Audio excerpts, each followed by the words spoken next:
Pelakon terkenal ni jatuh dari tingkat 5, tapi yang peliknya rakaman CCTV semua hilang dan semua orang dalam majlis tu bagi jawapan yang berbeza. Sekali pandang kau dah tahu yang ini bukan kemalangan biasa. Nama pelakon muda dari China iaitu Yumang Long ni tengah naik gila-gila masa tu. Dia baru 2 tahun dalam industri tapi semua brand nakkan dia. Dia bukan jenis yang cari kontroversi, kerja dia memang bagus, personality dia memang bersih. Pendek kata semua orang suka dekat dia. Tapi dalam satu malam semua tu hilang. Malam yang sepatutnya jadi majlis makan malam biasa berubah jadi malam paling pelik dalam sejarah hiburan China. Benda ni berlaku pada 11 September 2025 bila Yumang dijemput ke satu majlis tertutup. Majlis ni diadakan di sebuah bangunan milik seorang ahli perniagaan besar. Yang datang tu bukan calang-calang orang, yang ada pengarah, pelabur, artis top. Bukan majlis biasa, orang yang dijemput je yang boleh masuk. Malam tu suasana nampak macam tenang. Yumang senyum dalam gambar, tapi kalau kau tengok betul-betul, senyuman tu macam kosong, macam orang yang tengah paksa diri. Lepas jam 11 malam, semua jadi kabur. Ada yang kata dia balik, ada yang kata dia tidur dalam bilik tetamu.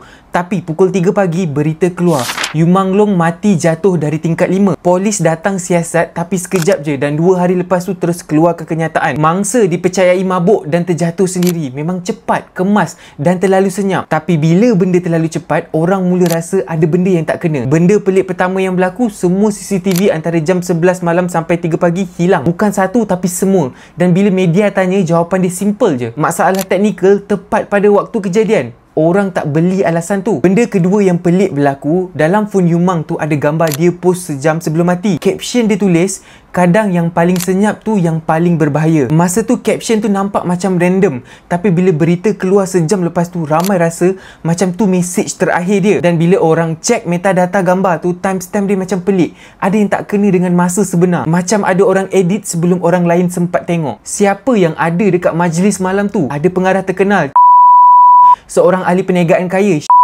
pengurus peribadi dia, dan pelakon wanita rapat.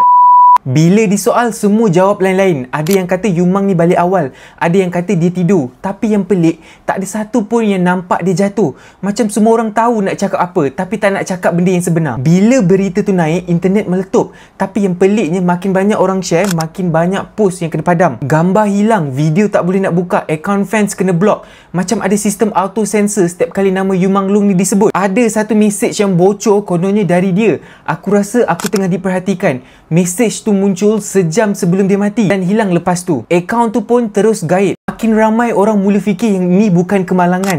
Ada yang kata dia tahu benda ni besar. Ada yang percaya dia terlibat dengan kumpulan elit yang rekrut artis. Dan ada yang yakin dia jadi mangsa sebab nak keluar dari dunia tu. Autopsi pun penuh dengan tanda tanya. Laporan rasmi kata tiada kecederaan luar biasa. Tapi saksi yang nampak badan tu, dia cakap terlalu bersih untuk orang yang jatuh dari tingkat 5. Tak ada luka besar, tak ada kesan hentakan yang kuat. Macam seseorang dah kemaskan dia sebelum jumpa. Keluarga dia pula dapat tahu dari media, bukan dari polis. Sepupu dia sempat tulis dekat forum, kami tahu dia dah mati dari berita. Beberapa jam lepas tu post tu hilang dan akaun dia pun terus senyap. 2 hari lepas kejadian, nama Yumang ni trending nombor 1. Tapi seminggu kemudian hilang terus dari internet. Hashtag tak boleh cari, semua post lama kena padam. Kalau kau cuba cari nama dia, hasil carian kosong. Macam sistem tu sendiri cuba padam sejarah dia. Dan bila sesuatu cuba dipadam, orang makin yakin memang ada benda besar tengah disorok. Bila polis umum kemalangan akibat mabuk, ramai dah mula gerak sendiri. Internet jadi macam balai polis kedua. Cuma yang ni tak ada limit masa, tak ada SOP. Orang ramai mula gali gambar, mesej lama, siapa follow siapa, siapa like post siapa. Dan makin digali, makin pelik semuanya nampak. The Dinner Club. Ramai yang percaya malam tu bukan sekadar dinner. Sumber tak rasmi kata tempat tu sebenarnya kelab tertutup. Bukan untuk makan tapi untuk urusan orang berkuasa. Ada gosip yang mengatakan dekat bawah bangunan tu ada bilik rahsia.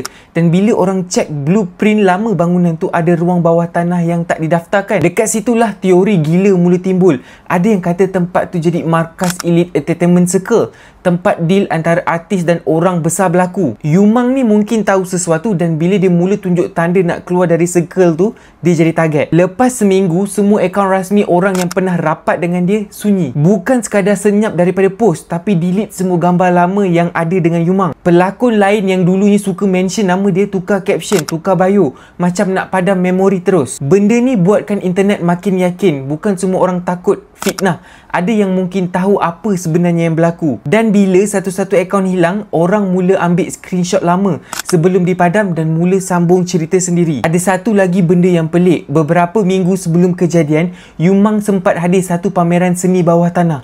Dalam gambar tu, dia berdiri depan satu arca besar. Bentuknya macam pelik, macam gabungan topeng dan tengkorak manusia. Masa tu orang macam tak fikir apa-apa, tapi bila dia mati, gambar tu jadi bahan teori. Ada yang kaitkan dengan ritual art performance, sesuatu yang selalu dikaitkan dengan kalangan elit. Dekat laman sosial Weibo dan juga Little Red Book, ada pengguna yang sempat share teori tu, tapi semuanya kena padam dalam masa beberapa jam. Tak lama lepas tu, satu video mula tersebar. Kononnya video tu tunjuk Yumang pada malam kejadian. Dia nampak mabuk dikelilingi beberapa orang dan ada seseorang tarik dia masuk ke satu bilik.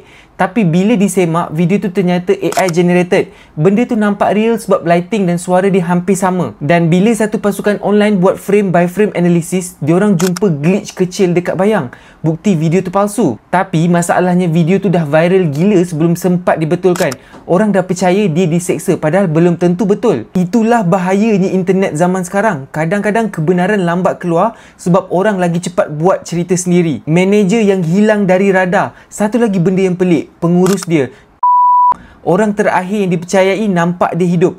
Lepas kejadian dia terus hilang. Tak update, tak jawab, tak muncul mana-mana event. Akaun dia ditutup, nombor telefon tak aktif. Dan bila orang mula cari rekod syarikat dia, muncul beberapa nama lain. Semuanya nampak macam shell company. Ada yang dikaitkan dengan ada yang dengan syarikat ekspor misteri. Dari situlah teori kerajaan terlibat mula muncul. Orang mula kata mungkin ada benda yang dinampak, benda yang dia tak patut tahu. Beberapa akaun mula bongkar benda yang lebih dalam. Ada satu teori kata ada jaringan kelab rahsia yang rekrut artis muda.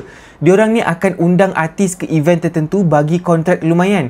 Tapi dalam kontrak tu ada clauses yang pelik. Kau tak boleh cakap apa-apa pasal aktiviti tertutup yang kau nampak. Dan bila artis tu mula rasa tak selesa, dia akan digantikan atau hilang daripada spotlight. Yumang ni dikatakan antara yang mula menentang. Ada screenshot message dengan kawan dia yang katanya, aku dah penat, aku rasa aku cuma patung dalam dunia diorang. Kalau message tu betul, mungkin dia dah plan nak keluar dan mungkin sebab tu dia tak sempat. Yang peliknya, laporan rasmi dari pihak polis sangat pendek. Tak ada detail forensik, tak ada rekod saksi, macam semua benda nak cepat habis. Beberapa wartawan bebas yang cuba tulis artikel pasal kes ni katanya kena panggil siasatan, dan media yang cuba keluarkan laporan penuh semua kena tarik semula. Macam ada satu garis halus yang tak boleh nak dilangkah. Sekarang dah berbulan-bulan berlalu, kes ni masih ditutup dengan label kemalangan. Tapi orang tetap tak percaya. Setiap kali ada nama Yumang naik, mesti ada akaun yang akan share balik teori lama. Gambar lama, caption lama, dan sampai hari ini tak ada siapa yang tahu dia jatuh atau dia ditolak. Tapi satu benda yang pasti, semakin ramai orang cuba padam cerita ni, semakin kuat orang nak tahu apa sebenarnya yang berlaku pada malam tu. Kadang-kadang aku rasa dunia ni macam pelik. Bila orang cakap kebenaran, suara dia tenggelam. Tapi bila benda palsu tu tular, semua orang cepat percaya. Kes Yumang Long ni adalah contoh yang paling jelas. Antara apa yang kita tahu, apa yang kita nampak dan apa yang disorok, semua tu berlapis. Versi rasmi cakap yang kemalangan ni disebabkan oleh mabuk. Tapi versi manusia lain. Yang nampak dia malam tu kata dia nampak tak mabuk langsung. Yang jumpa dia awal hari tu kata dia tengah sihat, ceria. Macam orang yang tengah plan sesuatu yang besar. Dan bila orang tanya kenapa laporan dia terlalu cepat, polis cuma jawab tak ada unsur jenayah. Macam semua orang nak cepat lupa. Tapi orang tak lupa sebab bila ada benda yang tak masuk akal, otak kita akan cari lubang sampai jumpa. Benda yang paling menakutkan dekat dalam dunia sekarang ni bukan sahaja senjata, tapi delete. Tekan satu butang, cerita boleh hilang, akaun boleh gaib, bukti boleh padam. Dekat China, banyak topik yang memang sensitif. Tapi bila netizen perasan topik ni padam laju gila, orang terus yakin yang ada tangan besar tengah kontrol naratif ni. Yang lagi pelik, bila satu akaun tanya kenapa CCTV hilang, akaun tu hilang sehari lepas tu.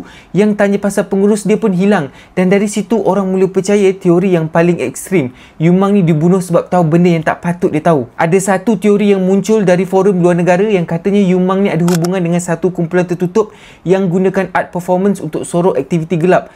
Dalam satu pameran seni yang dihadir tu, ada simbol pelik, bentuk topeng dan angka yang dikaitkan dengan upacara misteri. Orang kata mungkin simbol tu cuma seni, tapi ada juga yang percaya itu adalah amaran. Yang buat ramai tak boleh nak move on, ada satu artwork dekat dalam pameran tu bertajuk The Fall, dan sebulan lepas tu Yumang jatuh dari bangunan. Adakah ni kebetulan ataupun satu mesej? Ada wartawan yang cuba siasat kes ni. Dia tulis artikel artikel panjang pasal kronologi sebenar.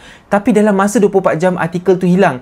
Laman web dia kena shutdown dan akaun wartawan tu senyap terus. Lepas tu muncul satu tweet dari akaun lama dia, tulis pendek je. Ada benda yang lebih besar daripada apa yang kita fikirkan. Tak lama lepas tu akaun tu pun senyap. Bila benda macam ni jadi, orang bukan makin tenang, orang makin takut. Sekarang ni susah nak bezakan yang mana betul, mana edit, yang mana reka. Ada bukti tapi separuh palsu. Ada saksi tapi semuanya hilang.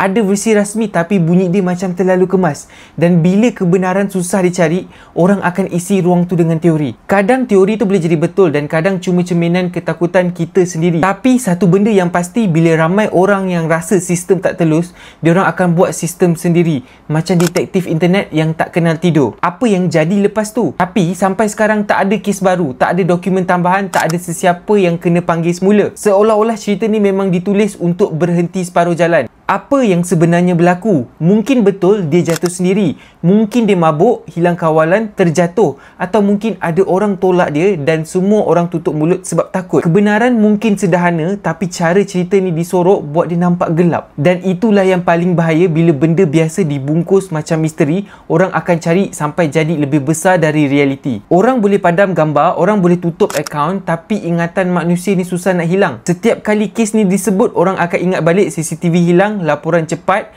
mayat bersih, mesej padam dan semua orang tanya satu sama lain. Dan semua orang yang tanya hilang satu-satu. Dan dari situ satu soalan kekal. Kalau dia betul jatuh sendiri, kenapa semua orang yang tahu cerita ni takut nak bersuara? Sekarang dah berbulan-bulan sejak Yumang Long ni jatuh dan peliknya semakin lama semakin sunyi. Tak ada laporan baru, tak ada kenyataan tambahan, tak ada siapa pun yang nak ungkit balik. Macam semua orang dah setuju untuk diam. Tapi kadang-kadang diam tu bukan tanda reda.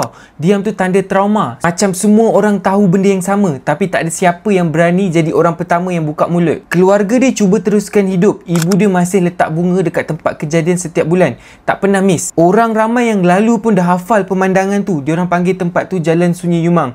Tempat orang datang bila diorang nak ingatkan diri sendiri. Walaupun internet padam kebanyakan cerita dia, tapi dia tetap hidup dalam ingatan fans dia, dalam mimpi orang yang pernah kenal dia, dan dalam setiap perbualan tertutup yang bisik satu sama lain. Dan dalam setiap perbualan tertutup yang bisik satu ayat yang sama, dia tak jatuh sendiri. Kadang-kadang aku terfikir mungkin memang betul dunia ni tak suka orang yang jujur, sebab orang yang jujur selalu nampak benda yang orang lain pura-pura tak nampak.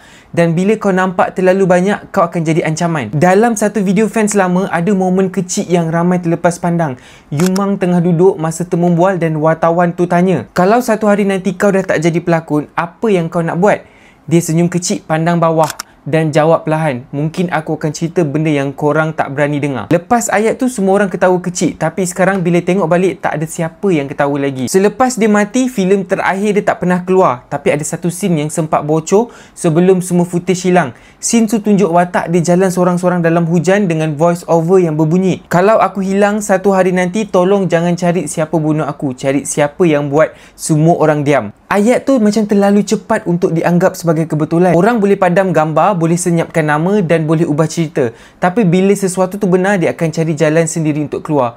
Kadang-kadang dalam bentuk bisik, kadang-kadang dalam bentuk rasa yang susah nak dijelaskan. Sekarang mungkin nama Yumang Long dah tak banyak dekat dalam carian internet. Tapi bila kau sebut nama tu perlahan, mungkin masih ada orang yang pandang sekeliling dulu sebelum jawab. Masih ada orang yang tunduk macam orang tengah fikir balik semua yang dia pernah nampak dan semua yang dia tak sempat cakap. Kadang-kadang aku rasa ni bukan kes pasal kematian, tapi pasal dunia yang makin takut dengan kebenaran.